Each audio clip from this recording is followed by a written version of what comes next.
We need to move on right to the main story of the day. And on the front of the Mirror is revealing this investigation it's done into the family of Gillian Keegan, who is the umpteenth Education Secretary in a year. And according to her, the one who has been thanked least of all of them. Now, it turns out that her husband, Michael, is a non-executive director of a firm called Centerprise, which has won a £1 million contract from the government for rebuilding the schools that it's Mrs. Keegan's job. She's just ordered, if I've got this right, Ben, to be temporarily closed and then rebuilt. That's right. It's quite complicated, this. Michael Keegan, Gillian Keegan's husband, he's a non-executive director of this firm called Centerprise, and they have various contracts with government.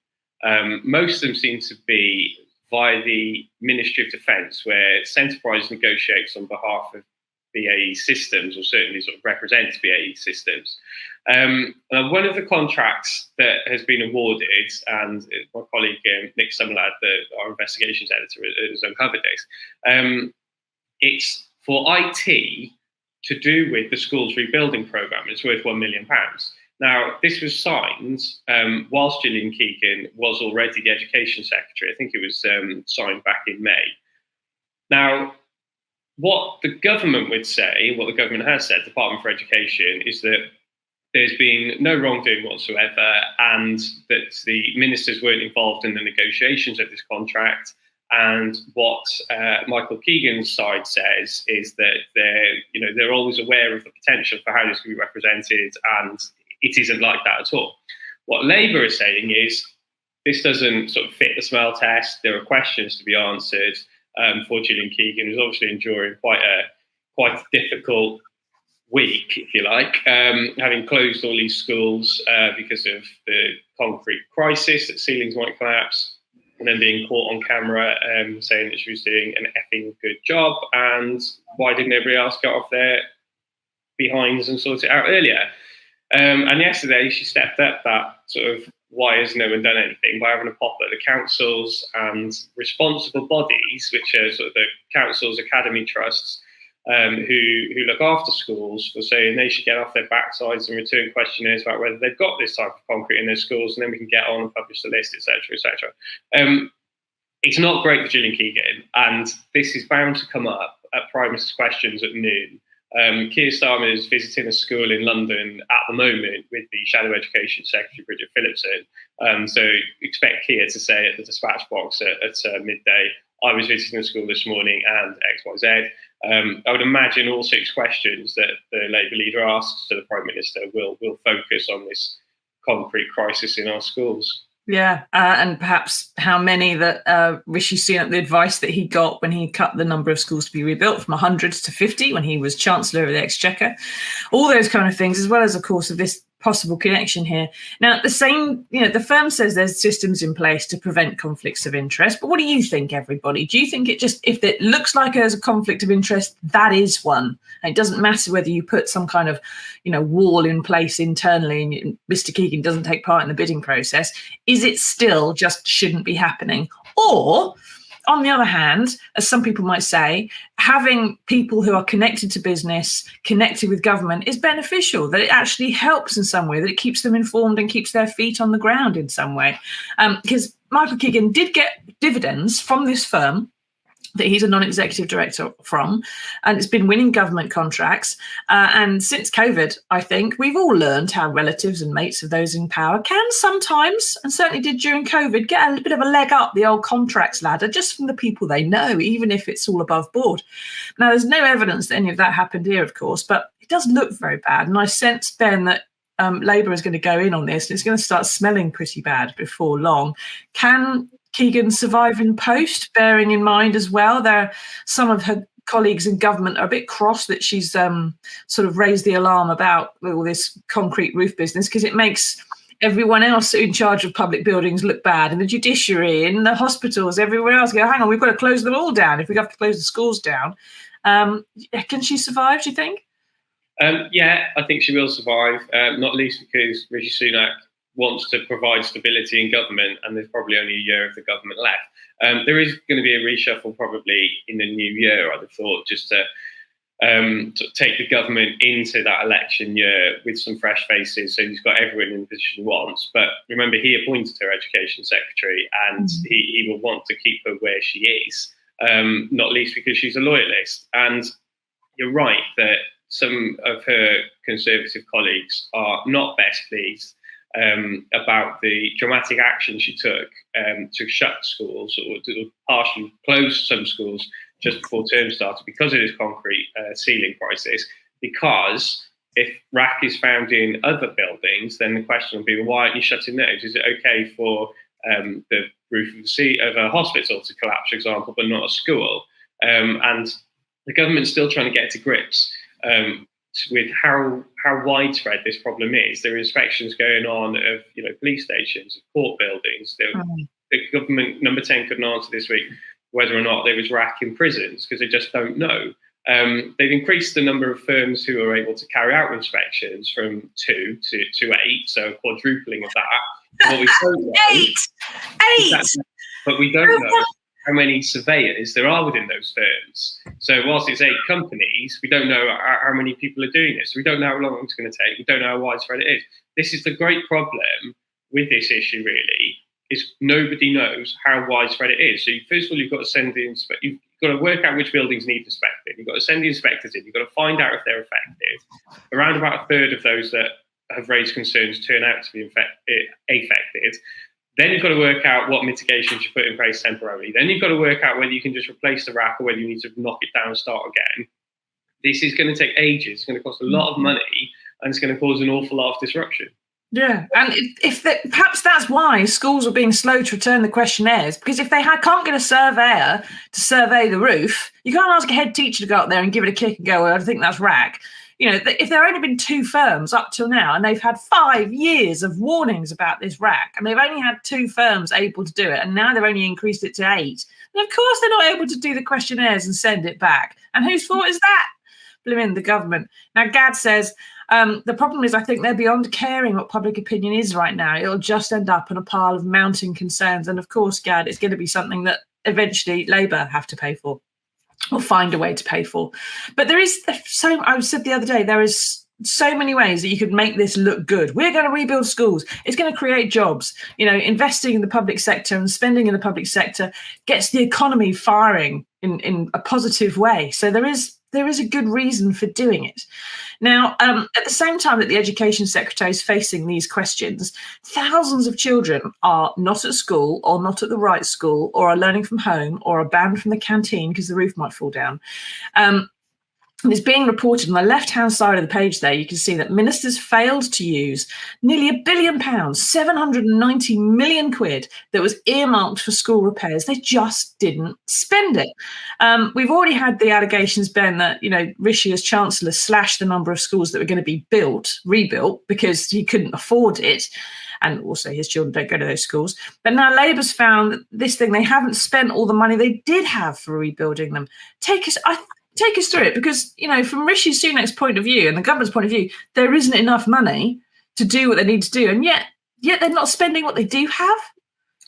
Yeah, so yesterday afternoon I was talking to someone from Labour, and they pointed me to the Department for Education's annual report, where buried in that report is a table setting out figures for how much they had allocated for various funds. And, it's not just capital rebuilding projects. There's loads of different numbers and headings in there. But one of the numbers that was available showed that how much had been allocated and how much had been spent in the financial year 2021-2022, and then the financial year 2022-2023. And when you add it together, this was for rebuilding schools. This is capital repairs, rebuilding, renovations. £790 million wasn't spent over 2 years. It was broken down. I think it was £361 million 1 year, and then the rest the previous year. And when you think of this looming crisis that was bubbling away, and yet the money, some money was there, and yet they couldn't spend it.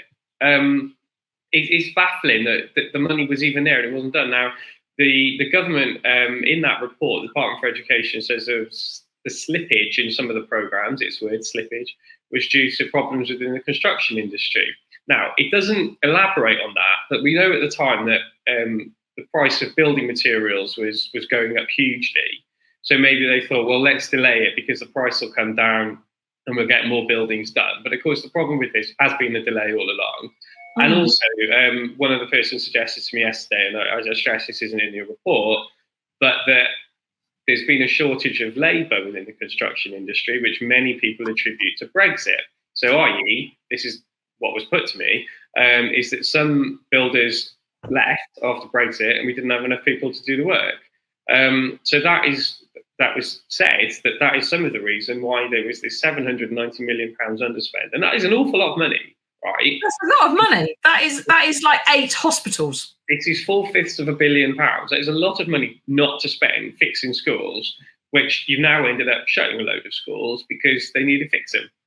Yeah, and now I can remember the head just boggles with some of this stuff. What do you think, everybody? What possible reason can there be for not spending 800 million quid? And as Roger says there, where did it go then? Is it just sitting in a bank account? Did it get used for something else? Was it ring fenced? Ali says there's not enough money for workers, not enough money for the teachers, had to go out and strike to get a pay rise. They've got 800 million quid sitting in the education department's bank. Obviously that's for rebuilding and so on, but they wouldn't have needed to go on strike if some of the rebuilding work was getting done. That was part of the reasons for the industrial action. Now I can remember, Ben, not too far away, in a newspaper dear to all our hearts, once or twice a few years ago, hearing that some of the executives, would get a bonus if the expenses bill wasn't too big that year, kind of thing. And so there was a reason for them perhaps to slash a few things off your expenses claims now and again. Is there any benefit to a government department in underspending? Do they get some kind of a boost? Do they get something else in terms of what they're allowed to do? Do they get a house mark from the teacher, from the Chancellor of the Exchequer? Is there a benefit to saying we didn't spend all our money? Look how careful we are with our cash. The straight answer to that, in financial terms, is I don't know. But that can work two ways, can't it? Because on the one hand, you can say, "Oh, look, we've been very frugal. We haven't spent all this money. This is what we've saved the taxpayer, if you like." On the other hand, if you don't spend it, and you're a braver person than me if you go through open up the front on expenses, but there's also a thing where if you're allocated a pot of money for 1 month or 1 quarter and you don't spend it, well, then the people above look at it and go, well, you haven't spent that, so you need less next time. And there becomes a perverse incentive to perhaps overspend in one specific period, whether that's a year or a quarter, because then you can say, oh, well, look, we do need it for the next year. I mean, there's a joke about local authorities who say they haven't got enough money, and then just as it's coming up to the end of the financial year, every pothole gets filled in your street, or the road gets resurfaced or something, because suddenly they need to spend the money. And I do stress this is anecdotal and only in a few council areas, but they need to spend the money to show that we do spend it, we need it, so it doesn't get cut next time. Because if you're one of the bean counters who looks at what's been spent and what's been saved, if you see someone hasn't spent what you gave them in 1 year, you go, well, you don't need that much next year, do you? When it's far more complicated than that. There might be a whole host of reasons why you weren't able to spend it in year 1, but you're going to actually spend more in year 2.